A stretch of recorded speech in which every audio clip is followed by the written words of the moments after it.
السلام علیکم، میں ہوں فیصل احمد اور یہ ہے میرا یوٹیوب پیج مسٹر فن فل۔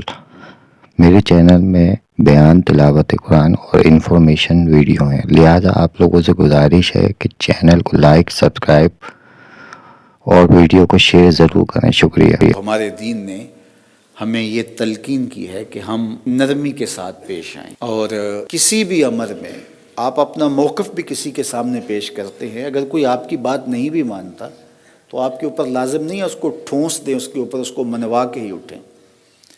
اس طرح طبیعتوں میں تقدر پیدا ہوں گے، آپ کی کوئی بات سنے گا ہی نہیں۔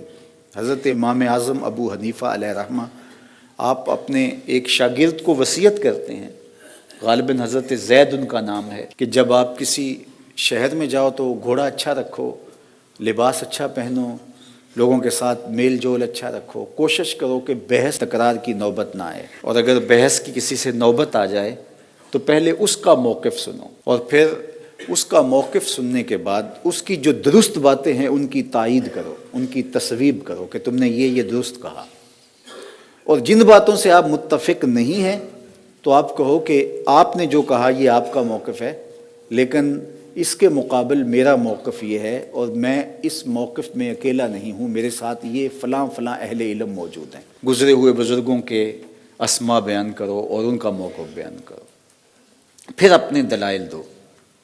دلائل دینے کے بعد پھر اس پہ مصر نہ ہو جاؤ کہ یہ مانے گا تو پھر میں اٹھوں گا۔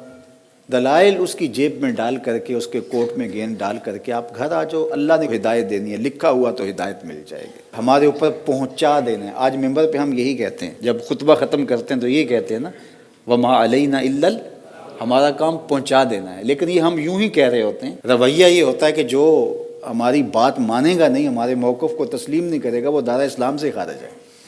تو ایسا نہیں ہے، وَمَا عَلَيْنَا إِلَّا الْبَلَاغُ، ہمارا کام پہنچا دینا ہے۔ تو پیغمبروں سے بھی یہی کہا گیا، وَمَا عَلَيْكَ إِلَّا الْبَلَاغُ، محبوب آپ کا کام پہنچا دینا ہے۔ دل موڑے گا رب تو موڑ دے گا، یہ اس کے قبضہ قدرت میں ہے۔ تو اس لیے کسی بھی امر کے اندر، تبلیغی امور ہوں، اعمال ہوں، رویے ہوں، گفتگو ہو، طرز معاشرت ہو، اس میں حد سے تجاوز نہیں کرے۔